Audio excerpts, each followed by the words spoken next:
What's up, everybody? Welcome to The Revival. My name is JJ, and it is time for my review of the currently beautiful mess that is Cyberpunk 2077.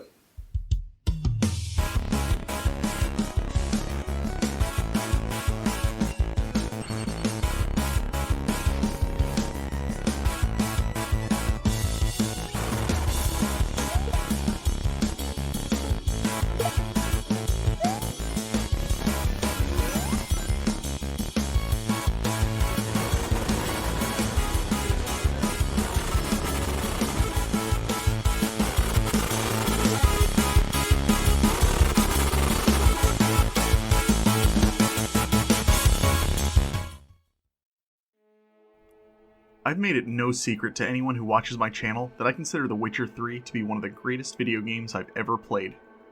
Its storytelling, visuals, and world building were unlike anything I had experienced up to that point. I'm telling you this as a primer because I can't help but make several comparisons between these games in this review. So when I heard that CD Projekt Red was making a new game called Cyberpunk 2077, I had high hopes right alongside most other people in the gaming world. We waited years, foaming at the mouth at even the most insignificant screenshots and teasers. Even after the delays and rumors of development issues, we still had high hopes. After all, delays mean they're making the game better, right? And it had Keanu Reeves. Now, a little over a month after the full game finally released, those of us who waited for Cyberpunk 2077 with bated breath for all that time have dealt with a whirlwind of emotions with regards to the condition of the game. That being said, even with all the bugs, crashes, and broken promises from the developers, I still had a good enough time playing Cyberpunk 2077 to finish and platinum the game on my PlayStation 5. The game's story is simple enough. It takes place in futuristic Night City, a massively populated area full of diversity, with people not only from all walks of life, but also enhanced with individual cyber components that help them in their day-to-day lives.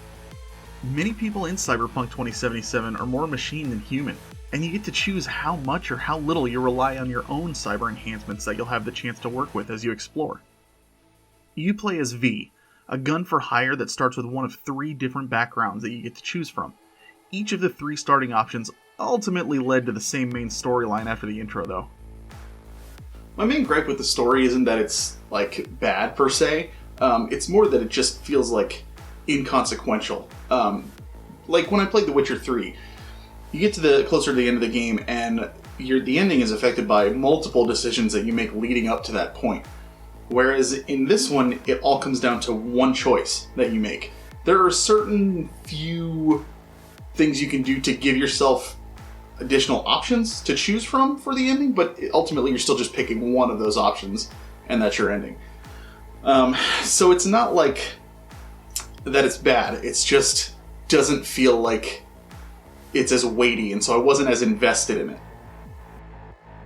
So, I guess you could say my issue is more with the storytelling, rather than the story itself.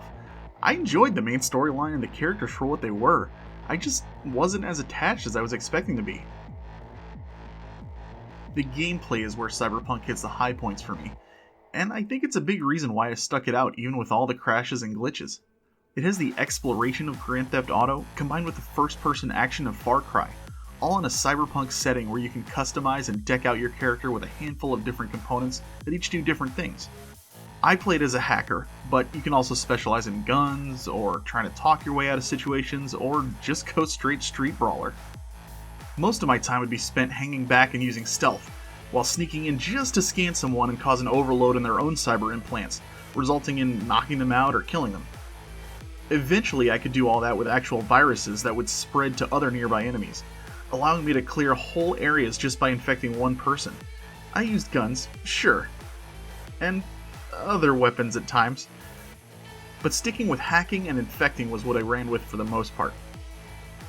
The game has a quest system similar to, you guessed it, The Witcher 3. Your map will show you points of interest where you can go and pick up quests, items, go to shops, etc.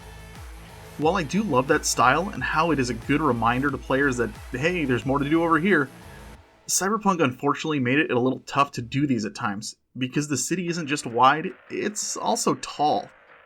Its verticality, coupled with one of the game's issues at release being the glitchy routing to quest markers and waypoints, I lost count of how many headaches I got trying to figure out where the game was trying to tell me whether I needed to go up into the building next to me or down into the street below me. Thankfully, however, this wasn't enough to deter me from moving forward and eventually finding my way. It was just more of a little nuisance than anything. Overall, I have no doubt that when the patches inevitably hit and the game gets smoothed out, the gameplay will be one of the highlights for most people. There's a lot of fun to be had here, and exploration alone is mind-blowing at times. Which brings me to the visuals. Again, this is another one of those things where once they iron out the bugs and glitches, this game has the potential to be absolutely breathtaking. I think this is probably where my review is going to be a little bit different from some of the other people who are reviewing the game this close to launch. I didn't really run into like a super crazy amount of bugs and glitches. I mean, there were some. Like I remember one where there was a car that was like sinking into the street. There was another where an NPC got stuck in an elevator. And I think there was one time where it like randomly shot me up into the sky and then dropped me down to the ground and I died. So it wasn't like I just didn't have a lot of these experiences that other people seem to be having while playing the game. Outside of that, my biggest issue was just the game crashing. A lot. In the 80 or so hours I put into it, I'd venture to guess that the game crashed somewhere between 20 and 30 times. It was extremely frustrating, but again, not enough to make me quit. Not to mention the game autosaves so often and keeps several of them on hand. So the most progress I lost was maybe about 20 minutes of just wandering around aimlessly looking at all the pretty sights that Night City has to offer. And I did that quite a bit. There are a handful of quests where you sit in the passenger seat of a car while an NPC drives you where you need to go. And you can either sit back and enjoy the ride or skip it. I tended to just kick back and watch the screen, because every street corner, building, and underpass had something to look at that you hadn't seen before. The world building may not have had the best optimization for our current level of gaming tech, but there were still plenty of times where I was speechless at the details they implemented. Again, hopefully this is something they'll address in the near future so that more people will be able to see and appreciate the level of detail they're clearly reaching for. As far as sound, pretty much like anything else in Cyberpunk 2077, it had its issues. There were a few times when I'd be talking to an NPC, and their voice would come out sounding like it was coming from a can on the other side of a string. Other moments would result in no voice coming out at all, which happened to me a lot during the quests with Pan Am. I would recommend leaving the subtitles on for now, because otherwise you'll just have moments of silence with no idea what's going on in the conversation and how you should respond. When it comes to the music, for me it was another one of those games where it was used to enhance the setting, rather than calling for any kind of big emotional response. The radio while driving around works a lot like the radio in Grand Theft Auto, where you can change stations at will and can listen to different styles of music from various artists. It's fine. As far as the game music itself during the intense scenes, get ready for a lot of creepy synth. It gets the job done, but it's definitely not a soundtrack I'll be rushing out to buy so I can jam out in my car on my way to work. So there you have it, my review of Cyberpunk 2077. I mean, I really, really did enjoy my time with it. I think there's a lot to like here, and I think it's only going to get better, obviously, once they get the patches and stuff like that, like I said. The main thing that I dealt with the glitches and stuff was really, really minute things that I was able to work around, and nothing was like game-breaking or anything like that, for me at least.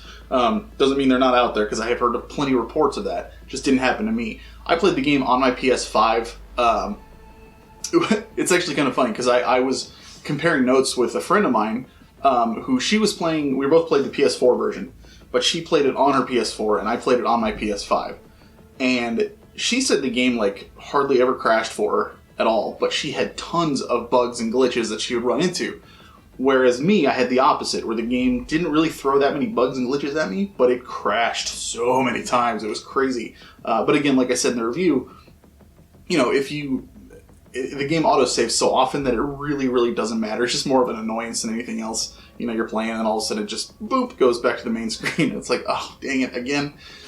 So it's frustrating, but at the same time, you know, for me personally, it wasn't enough to deter me from sticking with it and going through it all.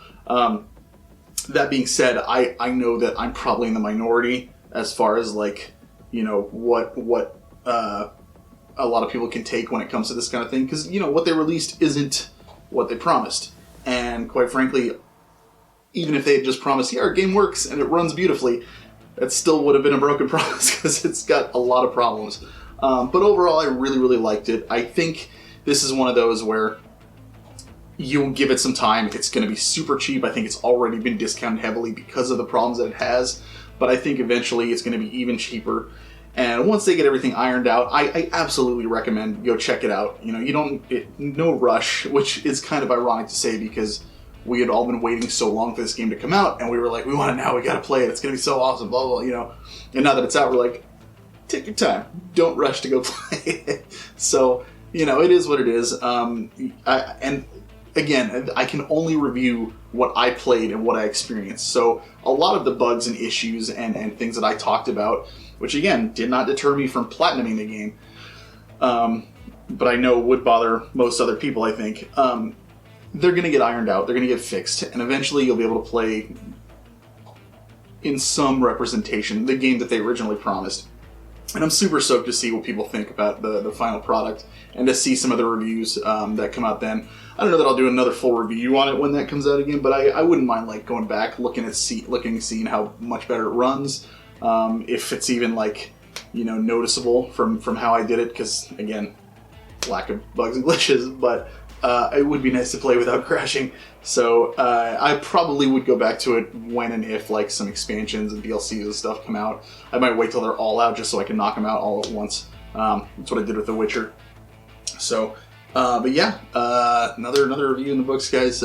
Thank you so much for watching, and also thank you to everybody who commented on my 20 games that I'm playing in 2021, because I got a couple of suggestions for reviews on there. And I think I'm gonna roll with. I'm gonna review Prey.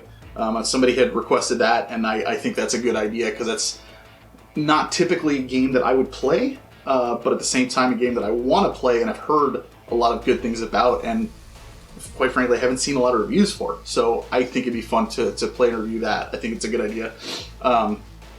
Yeah, you can always go back, comment on that video if there's any other games that I'm playing this year you want me to throw a review down on. Let me know. I'd be happy to look into it. So thank you so much for watching. I've rambled on for long enough, but I really appreciate it. Like, comment, subscribe, all that fun stuff. Play the game when it's fixed. I think you'll like it. So other than that, thank you again for watching, and as always, keep on gaming.